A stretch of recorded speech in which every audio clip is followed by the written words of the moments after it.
तो मेरा नमस्कार। आज जनगणना के दूसरे चरण में HLO ऐप मास्टर गाइड, मकान सूचीकरण और डेटा एंट्री के बारे में जानने का प्रयास करेंगे। पिछले वीडियो में मैंने मकान सूचीकरण में कैसे नंबरिंग करना है उसके बारे में हम लोग जाने थे। आज इसमें हम लोग जो भी 34 प्रश्नों का संपूर्ण जो दृश्य विश्लेषण है उसका हम लोग करेंगे। ये जो PPT है एक बार पुनः टीचर्स ऑफ बिहार की टीम के द्वारा तैयार किया गया है, उनको एक बार पुनः बहुत सारा आभार। चलते हैं आगे। शुरुआत और नेविगेशन। मुख्य स्क्रीन डैशबोर्ड पे क्या दिखाई देगा? तो मकान सूचीकरण प्रविष्टि, नई प्रविष्टि शुरू करने के लिए। दूसरा फिर डेटा अपडेट करने के लिए। तीसरा सिंक किए गए डेटा को संशोधित करने के लिए। उसके बाद हम सारांश देख सकते हैं। सारांश देखने के बाद सिंक करना है, यानी कि जो भी हमने रिकॉर्ड्स जो मेन सर्वर पे भेजना है उसको करना है, और 6 जो है वो पूर्ण के रूप में चिन्हित करना है। तो ये हम लोग को मुख्य काम करना है जब हम लोग ऐप के थ्रू काम करेंगे। ऐप नेविगेशन में जो मेन है वो इसको देखेंगे। उसमें जो फर्स्ट पॉइंट है वो है पिछला, दूसरा सीधे जाए, और उसमें तीसरा जो पॉइंट है वो अगला है। यानी कि जैसे जैसे हम लोग भवन संख्या डालेंगे, जनगणना परिवार संख्या डालेंगे, उसके हिसाब से हम लोग इसमें वर्क करेंगे। पिछले स्क्रीन पर लौटने के लिए हम लोग पिछला दबाएंगे। अगर किसी विशिष्ट स्क्रीन पर जाना है तो सीधे जाएं, जंप टू करेंगे, और वर्तमान डेटा सेव करें, और आगे बढ़ने के लिए हम लोग अगला पे क्लिक करेंगे। यहाँ ध्यान देने वाली बात है कि लाइन क्रमांक अपरिवर्तनीय है, यह ऐप द्वारा स्वतः उत्पन्न होती है जो 001 से शुरू होगी। अब आते हैं लोकेशन और मकान नंबर पे। तो पहला जो हमारा भवन नंबर है, दूसरा काम क्या करना है कि जनगणना मकान नंबर देना है। जनगणना मकान नंबर याद रखिएगा 4 अंकीय होता है।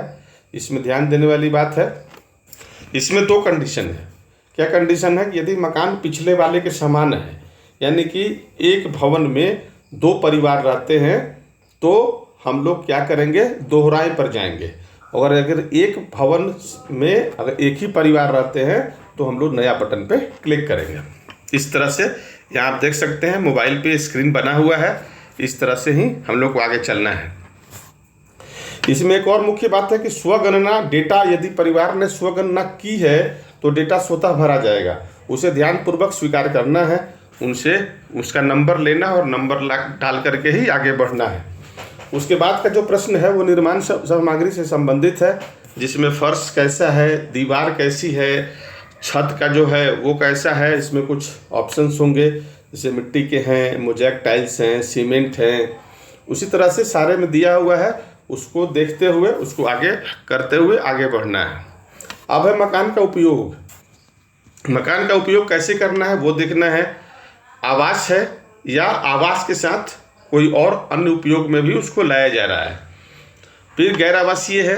गैर आवासीय में आपका दुकान हो गया, स्कूल हो गया, मंदिर हो गया, ऐसी जगह है जहाँ लोग रहते नहीं हैं, है ना, अस्थायी रूप से। दूसरा खाली भी होगा, उसके लिए कोड 0 है। एक संस्थागत है, इंस्टीट्यूशनल, उसमें केवल प्रश्न 11 तक भरना है। परिवार संख्या 999 स्वतः आवंटित होगी। यहाँ ध्यान से देखिए, ये जो बना हुआ है स्ट्रक्चर, इसी स्ट्रक्चर के हिसाब से हम लोग को करना है। सही उपयोग की पहचान कैसे करें? अब सही उपयोग का पहचान कैसे करना है वो देखना है। आवास सह अन्य उपयोग, कोड 2, जहाँ परिवार रहता भी है और आर्थिक गतिविधि भी करता है। घर के आगे किराना दुकान, सिलाई का काम या कोई क्लिनिक वगैरह हो। और गैर आवासीय उपयोग में दुकान, कार्यालय, केवल व्यवसाय। आवासीय सुविधा के लिए स्कूल, कॉलेज और हॉस्टल, गेस्ट हाउस, अस्थायी 18, अस्पताल है तो 6, फैक्ट्री है तो 7, पूजा स्थल है तो 8। इस तरह से करते हुए हम लोग आगे बढ़ेंगे। मकान की स्थिति कैसी है, उसमें 3 ऑप्शन आते हैं। अच्छी है, रहने योग्य है, या जीर्ण शीर्ण है। अच्छी है तो अच्छी देंगे।